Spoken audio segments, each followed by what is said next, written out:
untuk berjumpa sebab saya suka bila mana keluarga mentua saya bermain dengan anak-anak.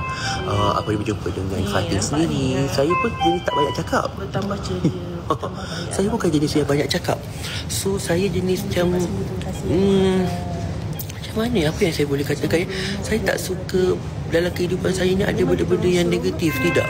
Sebab kita orang ni jenis suka kekeluargaan. Tapi saya memegang amanah isteri saya. Amanah apa tu yang saya maksudkan, korang semua boleh dengar sendiri. Boleh tak korang, satu je saya nak cakap, netizen ni yang melampau-lampau sebenarnya. Elok kita orang sebenarnya tak ada apa masalah. Korang yang membuat spekulasi benda yang bukan-bukan.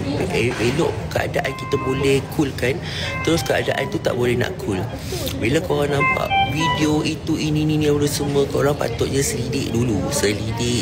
Jangan terus main serang tak tentu pasal. Korang kena faham, kalau aku nak buat benda-benda jahat, benda yang bukan-bukan, aku dah buat daripada zaman dulu lagi dah.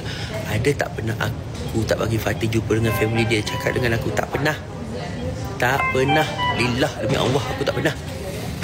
Tapi ada satu kejadian ni, aku terpaksa dengar cakap isteri aku. Sebab selama ni pun aku dengar cakap isteri aku. Kalau korang tahu, selama ni aku yang banyak dengar kata-kata bini aku. Tapi korang cakap apa, aku ni yang mengarah bini aku, itu ini apa tu semua. Dia macam tu.